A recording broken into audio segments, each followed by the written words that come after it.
불자 여러분 반갑습니다. 자, 프린트물 한번 보겠습니다. 자, 제가 읽으면 한글기 따라 읽습니다. 위 없이 깊고 깊은 미묘한 법은 백천만급 지난들 어찌 만나리. 내가 이제 보고 듣고 받아지니니 부처님의 진실한 듯 알게 하소서. 네, 우리가 천수경을 배우는데 천수경의 그 근본의 진리, 그 근본의 실상에 부처님의 진실한 가르침에 저희들을 인도하게 하십시오. 정법 신앙을 하게 해주십시오. 라고 하는 내용, 그런 내용이 되겠습니다. 자, 그 다음에 프린트볼 보겠습니다. 근영 초족 초종 정정국 금년 우제 함해성 산성불시 애하초 요사인지 색시공. 자, 여기 제가 칠판에다가 한문만 썼습니다. 제가 이거를 왜 썼냐 하면은 우리 미륵사에 꽃밭을 만들었습니다. 덤프트럭 15톤 덤프트럭 흙을 무려 4차를 갖다 부어가지고 꽃밭을 만들었습니다. 우선 수국을 심고 철쭉을 심고 상사와 꽃나무를 심고 앞으로 이제 여러 가지 불자들이 좋아하는 꽃나무를 이제 앞으로 계속해서 심게 되겠습니다. 자, 거기 프린트불에 있지만은 서산대사가 이렇게 당신 그 문집에 적어 놓았습니다. 근년이라고 하는 것은 작년에 그런 말입니다. 근년, 초종, 처음으로 심었다. 뭘 심었냐면 뜰 앞에 국화를 심고 작년에 처음으로 뜰 앞에 국화라고 하는 꽃나무를 심고 금년에 올해 또한 심었다. 울 밖에다가 소나무를 심었다. 금년우제 함해송.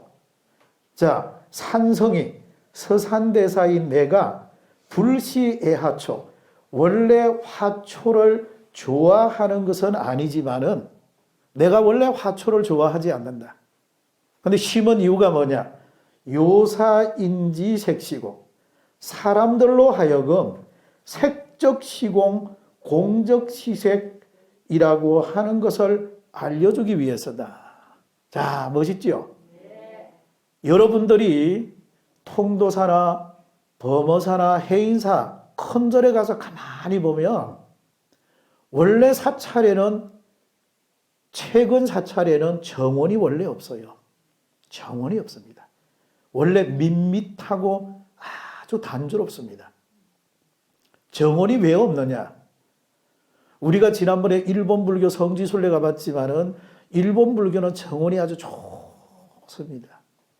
우리나라 사찰은 원래 정원이 없는 것이 우리나라 사찰 문화의 어떤 특징입니다. 정원이 왜 없느냐? 이것은 우리나라 불교의 선수행과 깊은 관련이 있습니다. 그리고 사찰 외에 밖에 소나무랄지 여러 가지 아주 자연 환경이 좋아서 원래 사찰에 정원을 따로 두지 않는 것이 원래 우리나라 사찰 정원의 특징입니다. 그런데 서산대사가 굳이 뜰 앞에다가 국화를 심고 또 사찰 밖에다가 소나무를 심은 이유가 뭐냐? 사람들에게 색은적 공이고 공은적 색이다. 꽃나무가 아무리 화려하지만은 세월이 변하면 꽃나무도 다 사라지고 겨울이 지나고 봄이 되면 또 꽃나무가 화사하게 피고 색은적 공이고 공은적 색이다 라고 하는 것을 보여주기 위해서 심은 것이다.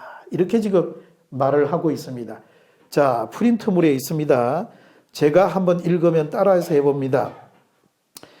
근년 초종 정정국 금년 우제 함해송 산성불시 애화초 요사인지 색시공. 네. 자, 서산대사가 그런 꽃나무 하나를 심어도 그런 의미를 가지고 꽃나무를 심은 것이다. 그냥 심은 게 아니다. 그래서 제가 여러 가지 문헌을 찾아보니까 고려 시대 때는 그래도 사찰 정원이 제법 화려했더만요. 예, 고려 시대 때 이럴 때는 사찰 정원이 괜찮았는데 지금은 우리 선불교가 선수행하는 스님들이 많기 때문에 굳이 사찰에 이렇게 화려함을 원하지 않고 우리 스님이 삭발하고 이 먹물옷 입은 이런 옷을 입듯이 아주 단조롭고 단순하고 이런 문화가 우리 사찰에 있기 때문에 사찰 정원도 아마 영향을 받지 않았나라고 하는 생각을 가져보게 됩니다. 자, 오늘은 지난 시간에 이어서 이제 진실어 중 선밀어라고 하는 부분을 배울 차례입니다. 따라 읽어봅니다. 진실어 중 선밀어, 진실어 중 선밀어. 자, 저를 보겠습니다. 진실한 말씀 가운데 비밀한 말씀을 이 관세음 보살님은 우리들에게 해주신다.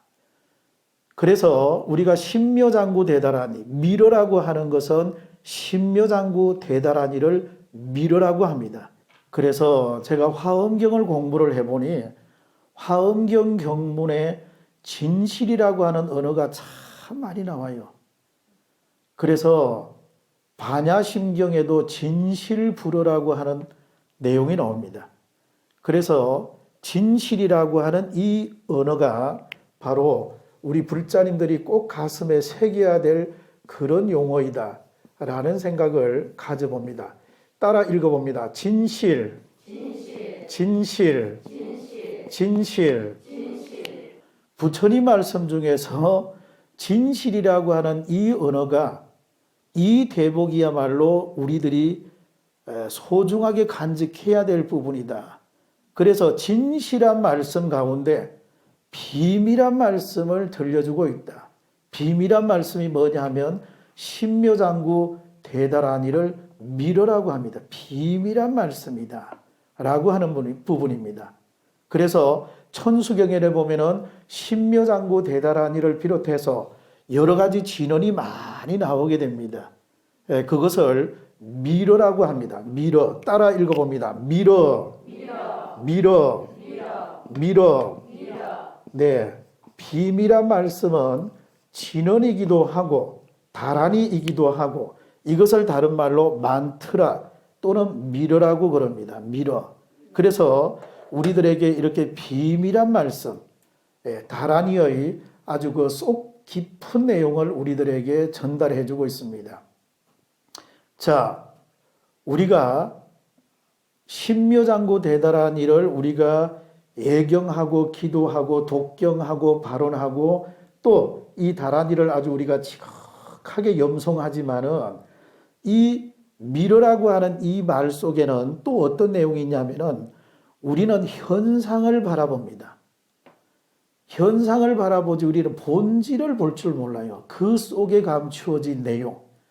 우리는 껍데기를 바라보지만 우리는 그 속에 알맹이를 우리는 볼 수가 없습니다.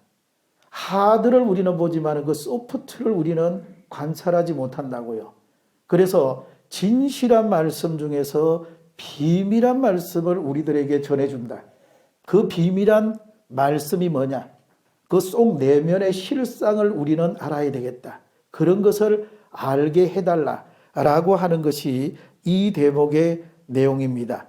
자, 그 다음에 그 밑에 또 따라 읽어봅니다. 무의심내, 기비심, 무의심내, 기비심.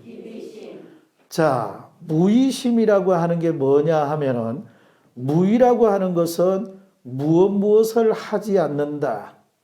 했다라고 하는 생각이 본래 없다. 이런 뜻입니다. 원래 이 무의라고 하는 말은 도교에서 무의자연에서 나온 말입니다. 인위적으로 조작하지 말라. 자연 그대로 살아라. 이게 원래 도교에서 말하는 무의지만은 우리 불교에서는 그것보다는 무엇을 했다라고 하는 생각을 갖지 말라. 예를 들어 보살이 되고자 하는 사람은 중생을 위해서 일생을 헌신하고 봉사하고 노력합니다. 해도 내가 했다라고 하는 생각을 조금도 갖지 않는 그런 것을 무의라고 합니다. 무의. 자, 그렇기 때문에 이것을 우리는 무의행이라고도 합니다. 무의행. 따라 읽어봅니다. 무의행. 무의행. 무의행.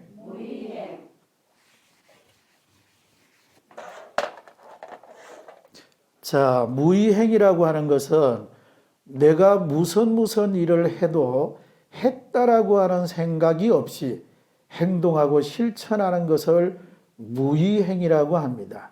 그래서 보살이라고 하는 존재는 내가 중생을 위해서 일생을 헌신하고 노력하고 봉사하고 끝내는 그 중생을 위해서, 그 존재자를 위해서 자기가 희생을 하는 겁니다.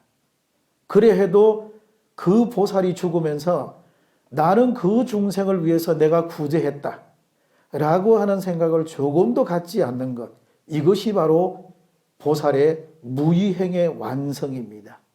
이런 것을 무의라고 합니다. 무의.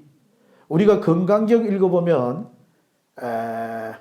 예를 들어서 어떤 것을 보시해도 거기에 집착하지 않으면 무주상보시로 하면은 그 복덕이 불가사량이다. 그러니까 내가 물건을 주되 무엇을 내가 베풀어대 내가 베풀었다라고 하는 상을 갖지 않는 것, 조금이라도 그런 상에 머물지 않고 보시하는 것, 그래야지만이 그 복덕이 불가사량이다 이렇게 표현하고 했습니다. 자, 이런 것을 무의라고 그럽니다. 무의. 그리고 무의행입니다. 무의행. 따라 읽어봅니다. 무의행. 무의행. 무의행. 자, 그 다음에 무의심내 기비심이라고 했습니다. 무의심내 기비심. 했다라고 하는 생각이 없는 가운데서 비심을 일으켜라. 자비심을 내어라. 이런 부분이거든요. 자, 따라 읽어봅니다. 비심. 비심. 비심.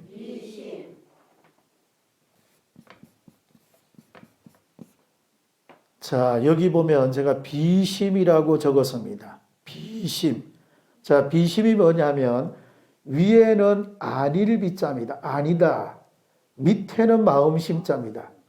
내가 무엇을 보고 너무 마음이 슬퍼서 너무 마음이 아파서 내 마음이 아닌 상태가 바로 비심입니다. 어떤 슬픈 모습을 보고 정말로 내가 감당하지 못할 부분, 내 이성을 잃을 정도로 그 어떤 실체를 보고 마음이 아프다 라고 이렇게 느낄 때 그때가 바로 비심입니다. 비심. 자비의 완성이지요. 정말로 우리가 여러 불자님들을 우리가 보살이라고 합니다. 보살님, 보살님. 아마도 이 보살이라고 하는 이 개념은 일본이나 중국이나 그 어떤 나라에서도 여성들에게 보살이다라고 하는 명칭을 사용하는 나라는 아무 데도 없습니다. 우리나라에서만 여성 불자님들을 보살이다 이렇게 말합니다. 보살님. 위대한 칭호지요. 위대한 칭호. 스님들보다 훨씬 높은 지위가 보살입니다. 보살님 훨씬 높은 지위가. 지금 우리가 사찰마다 보살계를 많이 설합니다. 보살이 되고자 우리는 보살계를 받습니다. 누가 받느냐? 남자도 받고 여성도 받고 남성 여성 구분 없이 누구나 다 받는 것이 보살계입니다. 내가 보살이 되어야 되겠다. 내가 정말로 다른 사람들에게 사랑을 베푸는 존재자가 되어야 되겠다. 이래서 받는 것이 보살계입니다. 보살계. 자, 그래서 내가 어떤 것을 보고 너무 내가 슬퍼서 내 마음이 아닌 상태, 이런 상태가 바로 비심입니다. 비심. 슬플 비자, 마음심자. 슬픈 마음을 끄집어낸다.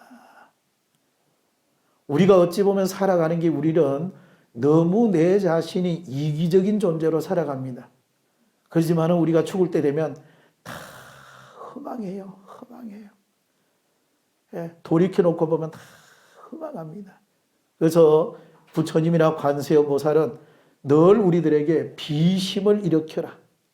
그래가 좋은 일을 하되 내가 했다라고 하는 생각을 갖지 말라. 내가 했다 이런 생각을 갖지 않고 자비심 내는 사람이 그 사람이 최고의 불자다. 최고의 불자다. 아시겠지요? 그런 불자가 되기 위해서 우리는 불교 공부하는 겁니다. 내가 세상을 살아가되 조금 내가 손해보고 살자. 손해 조금 보자. 그리고 부처님이나 보살이 우리들에게 이렇게 살라고 천수경에서 누누이 강조하는데 내가 세상을 살면서 이렇게 살아가자. 이러는 것이 바로 무의심 내 기비심입니다. 함이 없는 마음 중에 자비심을 일으켜라 라고 하는 대목입니다. 내가 아는 어떤 스님은 천수경 가운데 어떤 글귀가 최고 좋냐 하니까 이 글귀가 최고 가슴에 와서 닿는다 이렇게 말합니다. 이 글귀가 최고로 좋은 것 같다 이렇게 말하는 분이 있고, 또 어떤 분은 맨 끝머리 가면 자성중생서원도, 자성번뇌서원단, 자성번뇌, 내 마음의 번뇌를 다 끊겠다. 예, 라고 하는 글귀가 최고 좋다 하는 분도 어떤 스님 중에는 있습니다. 밑에 보니까 송영만족 제희구 이렇게 나오지요. 자, 제가 읽으면 따라 읽어봅니다. 송영만족 제희구, 송영만족 제희구. 자, 저를 보겠습니다. 모든 소원을 만족하게 이루어 주시고, 이런 말입니다. 송영만족 제희구. 모든 소원을, 모든 내가 희구하는 것, 원하는 것들이 만족하게 이루게 해달라 라고 하는 내용을 여기서 말하고 있습니다. 영사멸제, 제제업. 자, 여기에 제가 어떤 스님 한 분 이야기를 적었습니다. 자, 실제 있었던 이야기입니다. 자, 일제시대 때인데 이 아마 운호 스님은 일찍이 범어사에 출가한 것 같습니다. 그때 우리나라에서는 일제시기인데 일제를 극복하기 위해서 일본 사람들이 우리나라 식민 통치하는 게 너무 싫어서 우리가 어떻게 하면은 일본을 이길 수 있나, 그 길을 할 수 있나, 극복할 수 있나, 이래가지고 우리 스님들은 교육도량을 만들게 됩니다. 학교를 건립합니다. 이래가지고 전국에 약 한 20개 정도 학교를 그때 당시 만들었습니다. 자, 그래서 이 운호 스님이라고 하는 분도 아마 그때 범어사의 명정학교에 아마 입학을 한 것 같습니다. 그래서 공부를 하는데 지적 장애가 좀 있었던 것 같아요. 지적 장애라고 하는 것은 머리가 깨어지 않아서 이게 뭘 들어도 이 빨리 이렇게 사물을 판단하거나 인지 능력이 떨어집니다. 우리가 이렇게 공부를 해보면 인문학적으로 옛날 스님들이 늘 말합니다. 문리가 터져야 된다. 학문의 이치가 터져야 된다. 이런 말을 합니다. 학문의 이치가 터지려고 그러면은 책을 많이 봐야 돼요. 책을 내가 생각할 때 아마 한 2,000권, 3,000권 읽어야지 문리가 터집니다. 탁 보면 알아요. 학문의 이치는 무엇을 읽어야 된다? 책을 읽어야 된다. 무엇을 읽어야 된다? 책을 읽어야 된다. 책을 한 2,000권, 3,000권 읽으면은 문리가 터지게 되어 있습니다. 자, 어쨌거나 이 운호 스님도 출가를 해서 스님이 되어가지고 범어사 살면서 명정학교를 다녔는데 이 학문에 인문학적으로 이 문리가 터지지 않아가지고 늘 고민을 했습니다. 지적 장애가 아마 있었던 것 같아요. 그래서 고민하니까 어떤 스님이 말을 하기를 범어사 위에 계명암에 올라가면 관세음보살이 관음영음이 아주 굉장한 곳인데 관음영장을 찾아가서 관음기도 도량에 가서 100일을 기한으로 해가지고 관세음보살님께 기도를 한번 해봐라. 그러면 반드시 기도가 피가 있을 것이다. 이렇게 말을 해요. 그래서 7월 백중을 지나고 스님들이 해제하고 나서 다 글망을 메고 운수납자가 되어가지고 떠나고 없을 때 드디어 운호 스님은 계명암에 올라가서 100일 기도를 하게 됩니다. 그래서 아주 정성을 들여서 정말로 정성을 들여서 아주 자기가 정갈하게 아주 정갈하게 내 생에 언제 또 이렇게 내가 해보겠나 이런 마음을 가지고 정성을 들여서 100일 기도를 합니다. 목탁을 치면서 관세음보살 오로지 관세음보살 그리고 신묘장구 대단한 일을 봉독하고 그래가지고 관음기도 하기를 99일을 했습니다. 마지막 날에는 항상 철야를 합니다. 밤샘 기도. 밤샘 기도를 합니다. 밤샘 기도를 하는데 새벽녘에 되는데 살푼조랐습니다. 살푼조론이 비몽사몽간에 어떤 노인이 나타나서 네가 나에게 이렇게 기도 정성을 보이니 내가 너에게 선물을 해야 되겠다. 그런데 이 계명하면은 너에게 줄 게 없다. 내가 너에게 무슨 선물을 하면 좋으려나? 그래서 나랑 가자. 이래가지고 데리고 갔는데 화장실로 데리고 가서 똥바가지 가지고 똥물을 한 그릇 가지고 먹으라고 주는 겁니다. 너에게 줄 게 이거밖에 없다. 똥물을 주는데 운호 스님은 너무 더럽고 불결해서 안 먹는다고 뒤로 물러났습니다.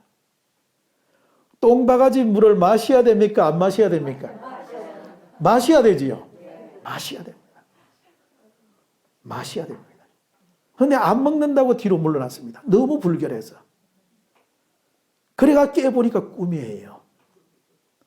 그리고 마무리를 짓고 범어사로 내려왔습니다. 내려와서 지대방에 누워가 가만히 생각을 하니 아니 다른 스님들은 100일 기도하면은 기도 영험이 좋아가지고 소원 성취에 따른 말이 많은데 나는 100일 기도하고 나니까 똥바가지 똥을 한 방에 줘가지고 똥물을 먹으라니 나는 무슨 기도 영험이 이럴까 이래가지고 마음이 울적해서 무슨 뭐 금원 보화를 주든지 문서를 하나 주든지 마정수기를 해주시든지 이렇게는 안 하시고 똥물을 주니 내같이 더러운 놈은 똥물이나 먹으라고 주는 모양이다. 이렇게 생각을 했습니다. 심란해서 누워 있습니다. 있으니까 어떤 스님이 그 말을 듣고 운호 스님 100일 기도를 한 번 더 해라. 한 번 더 해라. 한 번 더 하면 어떤 영험이 나타날지 모르겠지만은 한 번 더 해서 똥바가지에 똥물을 주면은 받아 마셔라. 아마 내가 생각할 때 그것도 무슨 영험이 있는 것 같다. 그래서 이 스님이 100일 기도를 한 번 더 하게 됩니다.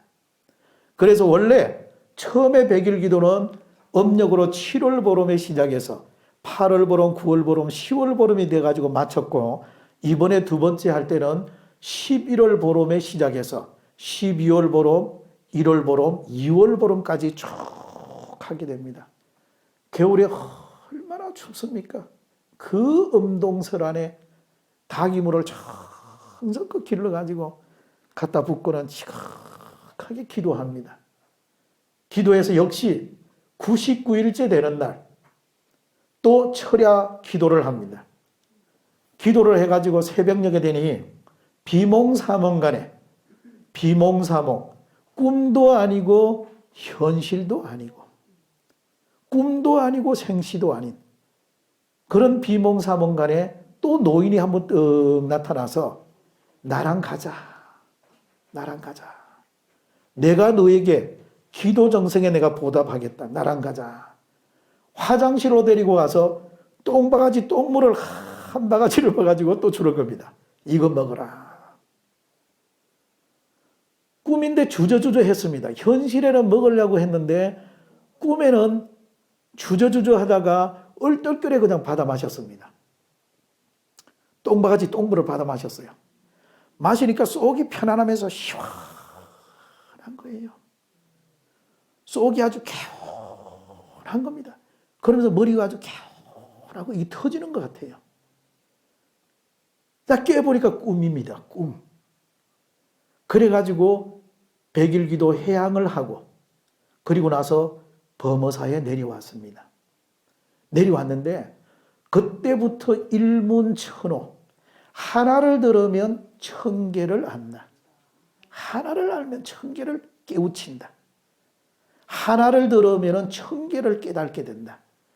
일문천호가 확 터져가지고 무슨 말이든지 들으면 다 이해가 되고 알 것 같은 그런 기도 영험 성취를 했던 겁니다. 그래서 이분이 43세에 강원에 들어가서 1년 만에 강원의 그 많은 경전을 다 섭렵하고 44세에 이분이 범어사 주지를 했다고 이렇게 전해지고 있습니다. 대단한 분이지요. 똥물을 마셔야 된다, 안 마셔야 된다?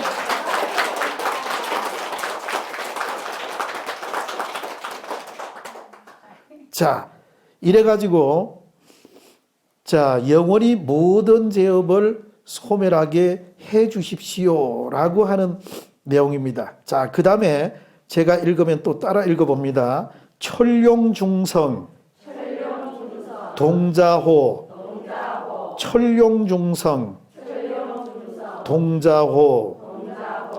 네, 철룡이라고 하는 것은 철룡, 야차, 건달바, 아수라, 가루라, 긴나라, 마후라가 해가지고 8분의 팔부신장을 말합니다. 법화경에 나오는 팔부신장, 팔부성중을 말합니다. 자, 지난 시간에 제가 화엄성중님에 관해서 잠깐 한번 제가 언급을 한 적이 있습니다. 화엄성중은 큰 탱화에 보면은 중심 탱화가 대애적 건강신으로 해서 왼쪽에는 인드라 제석천이 있고 오른쪽에는 대범천 브라하마신이 있고 밑에는 동진보살 위태천이 존재하고 그리고 옆에는 용왕님, 산신님, 조왕님 등 여러 신들이 있고 또 그 옆에는 보면은 동방의 지국천왕, 남방의 정장천왕, 서방의 광목천왕, 북방의 다문천왕 해가지고 우리 왜 범어사에 가면은 사천왕 안에 계시는 그분들이 전부 도상이 화엄신장탱화에 그대로 있습니다. 이런 여러 가지 철룡야차, 건달바, 아수라, 가루라, 긴나라, 마후라가 등 여러 팔부신장과 조금 전에 내가 말했던 여러 호법선신들이 이렇게 우리들을 도와주고 철룡들과 성현님들 보호하시사 라고 하는 부분이 요 부분이 되겠습니다. 백천삼매, 도눈수, 백천삼매, 도눈수, 네, 백천가지 삼매를 순식간에 이루게 해준다라고 하는 내용입니다. 자, 삼매라고 하는 게 뭐냐 하면은 몰입하고 집중하고 올인하는 것입니다. 삼매는 뭐냐? 몰입하는 것입니다. 그 어디에 집중하는 것입니다. 그 어디에 올인하는 것입니다. 자, 건강삼매경이라고 하는 경전이 있습니다.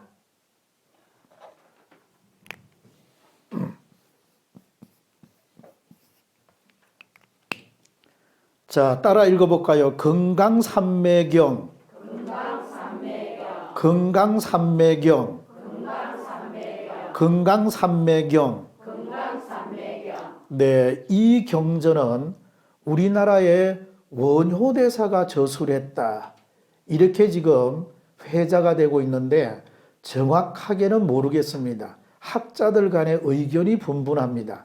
그런데 우리나라의 많은 학자들, 또 일본이나 기타의 학자들이 아마도 이 경전은 원효대사의 저술이 거의 확실한 것 같다. 이렇게 지금 가고 있습니다. 어쨌거나 이 건강이라고 하는 것이 뭐냐고 그러면은 내가 부처님 경전을 많이 읽어서 내가 가지고 있는 이 불성, 내가 가지고 있는 이 마음의 본질을 건강석처럼 견고하게 만들어서 이런 말입니다. 건강석처럼 아주 부동의 경지를 만들어서 이런 말입니다. 자, 그래서 이 건강석처럼 아주 단단하게 나의 본질이나 나의 불성이나 나의 실상이 건강석처럼 단단하게 되어가지고 삼매라고 하는 것은 뭐냐 하면은 몰입하고 집중하는 겁니다. 누구에게 하느냐? 중생들에게 하는 겁니다. 형제, 자매, 모든 사람들에게 내가 가지고 있는 이 아름다운 불성을, 고운 심성을 그 사람들에게 전달하는 것. 이게 바로 건강삼매의 핵심입니다. 그러니까 내 마음이라고 하는 것, 이것을 고양시켜서, 이것을 위대하게 만들어서, 그리고 많은 사람들에게 자비와 사랑을 베푸는 데 집중하고 올인하는 것이 바로 건강삼매경의 요지입니다. 그렇기 때문에 여기서 말하는 백천삼매 도론서는 백천가지 삼매를 몰록 익혀서 여러 가지 삼매가 있습니다. 우리가 부모에게 효도를 잘하면 그걸 바로 효도라 합니다. 효행을 하는 것도 도가 있는 겁니다. 이걸 효도라 합니다. 수행을 잘하면 그걸 수도라고 합니다. 수도. 우리가 무술을 잘하면 그걸 무도라고 합니다. 붓글씨를 잘 쓰면 그걸 서도라고 합니다. 서도. 자, 차를 아주 고양하게 잘 마시면 그걸 다도라고 합니다. 어떤 부분에 한 곳에 집중하고 몰입해서 그 부분을 완성도를 끌어올리면 이게 바로 여러 가지 삼매가 되는 것입니다. 그래서 백천가지 삼매를 순식간에 이루게 해주시고, 훈수라고 하는데 훈섭이나 마찬가지입니다. 훈섭. 따라 읽어봅니다. 훈섭. 훈섭. 네, 이 훈섭이라고 하는 것은 우리 불교에서 전문으로 쓰는 용어입니다. 용어인데 마치 우리가 안개가 많이 끼어 있는데 안개 속으로 걸어갈 때 그때 나도 모르게 안개비가 살푼 젖는 것과 같은 것이 바로 훈섭이 되겠습니다. 훈섭. 자, 아시겠지요? 따라 해봅니다. 훈섭.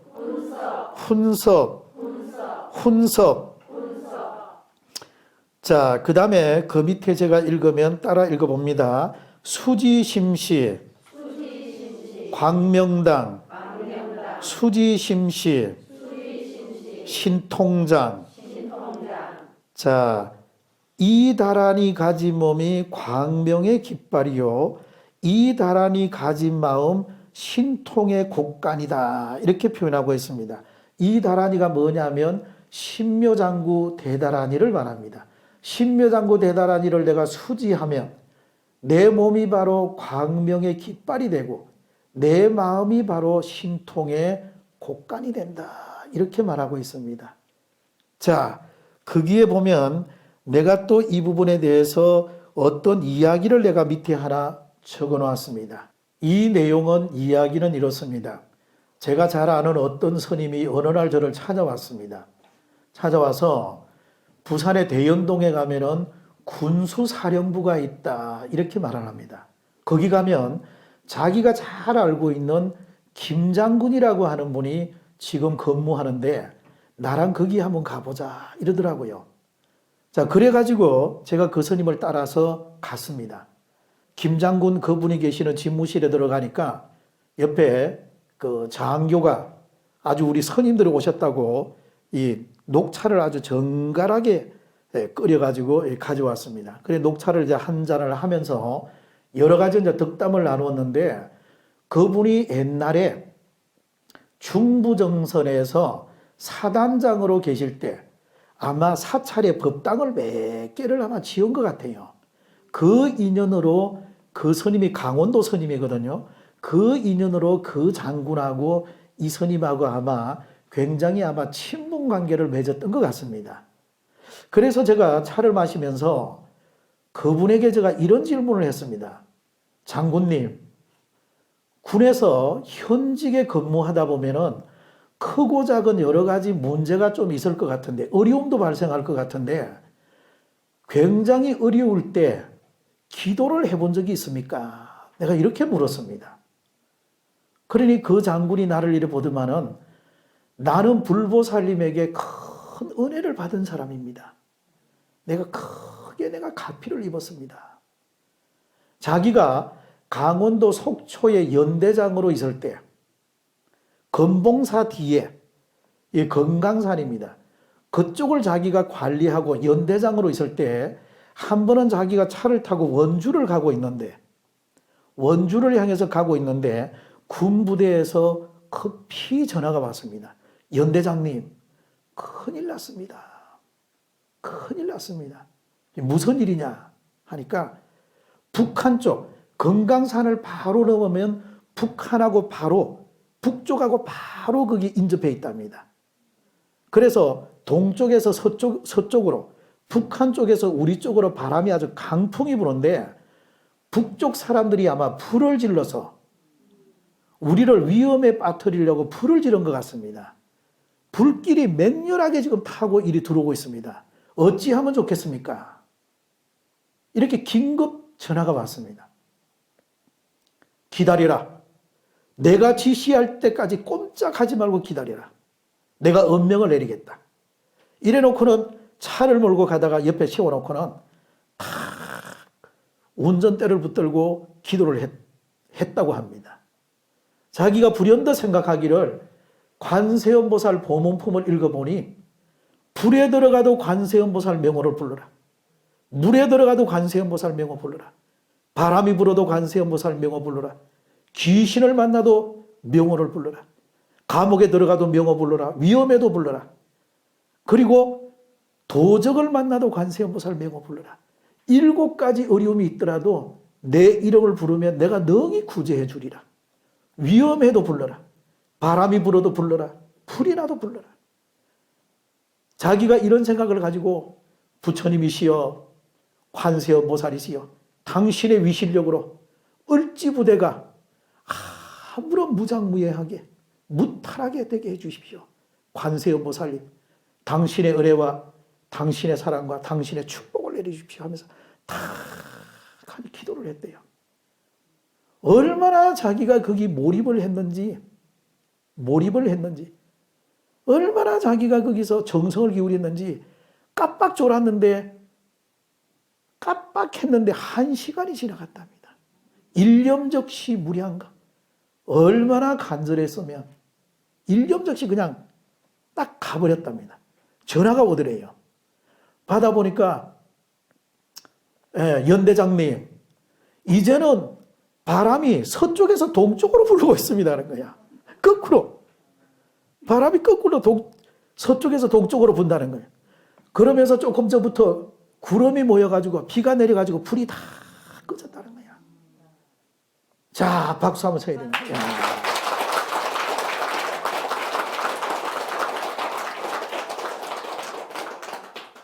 야, 그러니 그 연대장이었죠. 그분이. 연대장님이 얼마나 환희했겠습니까? 얼마나 감동을 받았겠습니까? 얼마나 감동을 받았겠습니까?